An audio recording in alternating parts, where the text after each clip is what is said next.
Welcome to my channel. This is Magic Storytime Audiobooks, where stories come alive. Don't forget to like, comment, and subscribe to join the adventure. Chapter 22. Vain Intercession. He had a small farm of his own at the foot of the hill of which he had the charge. It was a poor little place, with a very low thatched cottage for the dwelling. A sister kept house for him. When we approached it, there was no one to be seen. We advanced to the door along a rough pavement of round stones which parted the house from the dunghill. I peeped in at the little window as we passed. And there, to my astonishment, I saw Jamie Duff, as I thought, looking very happy, and in the act of lifting a spoon to his mouth. A moment after, however, I concluded that I must have been mistaken, for when Turkey lifted the latch and we walked in, there were the awful John and his long sister seated at the table, whilst poor Jamie was in a corner with no basin in his hand, and a face that looked dismal and dreary enough. I fancied I caught a glimpse of Turkey laughing in his sleeve, and felt mildly indignant with him, for Elsie's sake more, I confess, than for Jamie's.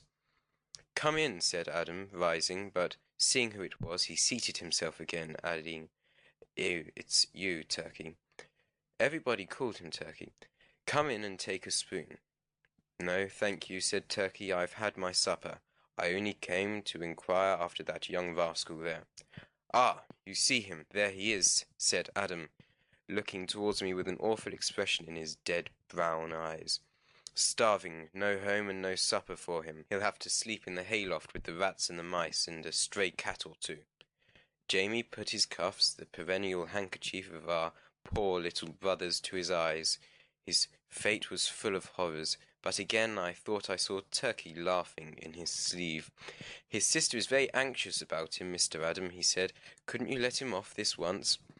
"On no account. I am here in trust, and I must do my duty. The Duke gives the forest in charge to me. I have got to look after it." I could not help thinking what a poor thing it was for a forest. All I knew of forests was from storybooks, and there they were full of ever such grand trees. Adam went on, "And if wicked boys will break down the trees—" "I only pulled the bilberries," interposed Jamie in a whine which went off in a howl. "James Duff!" said Adam with awful authority. "I saw you myself tumble over a young larch tree not 2 feet high." "The worse for me," sobbed Jamie. "Tut, tut, Mr. Adam, the larch tree wasn't a baby," said Turkey. "Let Jamie go. He couldn't help it, you see." "It was a baby, and it is a baby," said Adam, with a solitary twinkle in the determined dead brown of his eyes, "and I'll have no intercession here. Transgressors must be prosecuted, as the board says, and prosecuted he shall be. He shan't get out of this before school time tomorrow morning. He shall be late too, and I hope the master will give it him well. We must make some examples, you see, Turkey. It's no use your saying anything. I don't say Jamie's a worse boy than the rest, but he's just as bad, else how did he come to be here tumbling over my babies? Answer me that, Master Bannerman." He turned and fixed his eyes upon me.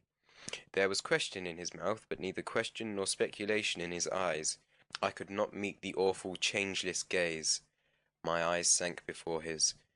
"Example, Master Bannerman, is everything. If you serve my trees as this young man has done—" "The idea of James Duff being a young man!"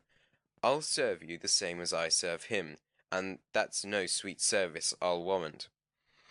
As the keeper ended, he brought down his fist on the table with such a bang that poor Jamie almost fell off the stool on which he sat in the corner. "But let him off just this once," pleaded Turkey, "and I'll be surety for him that he'll never do it again." "Oh, as to him, I'm not afraid of him," returned the keeper. "But will you be surety for the 50 boys that'll only make game of me if I don't make an example of him? I'm in luck to have caught him. No, no, Turkey, it won't do, my man. I'm sorry for his father and his mother and his sister Elsie, for they're all very good people, but I must make an example of him." At mention of his relatives, Jamie burst into another suppressed howl. "Well, you won't be over hard on him anyhow, will you now?" said Turkey. "I won't pull his skin quite over his ears," said Adam, "and that's all the promise you'll get out of me." The tall, thin, grim sister had sat all the time as if she had no right to be aware of anything that was going on. But her nose, which was more hooked than her brother's and larger, looked as if, in the absence of eyes and ears, it was taking cognizance of everything, and would inform the rest of the senses afterwards. I had a suspicion that the keeper's ferocity was assumed for the occasion, and that he was not such an ogre as I had considered him.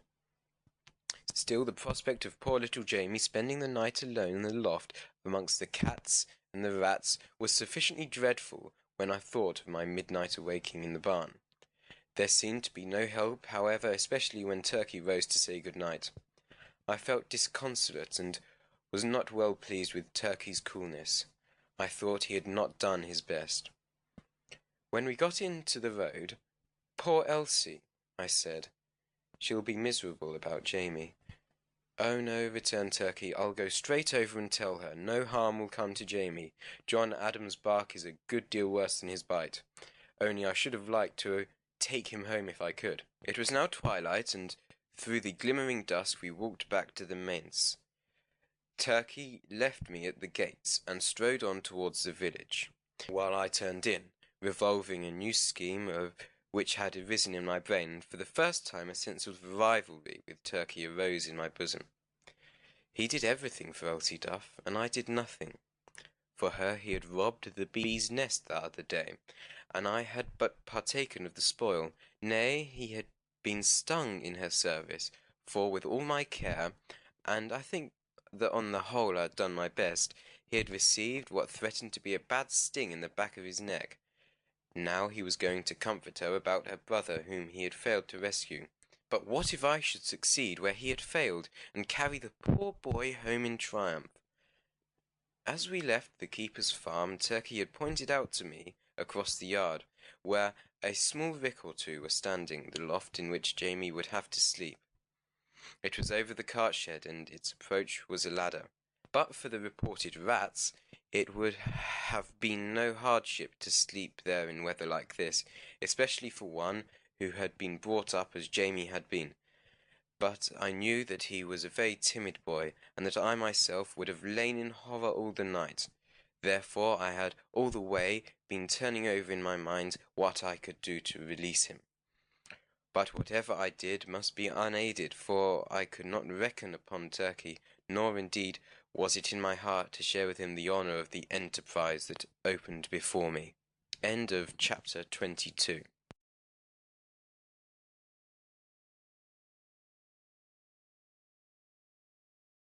Thank you so much for watching.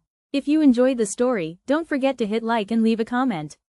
And of course, subscribe to Magic Storytime Audiobooks for more magical adventures.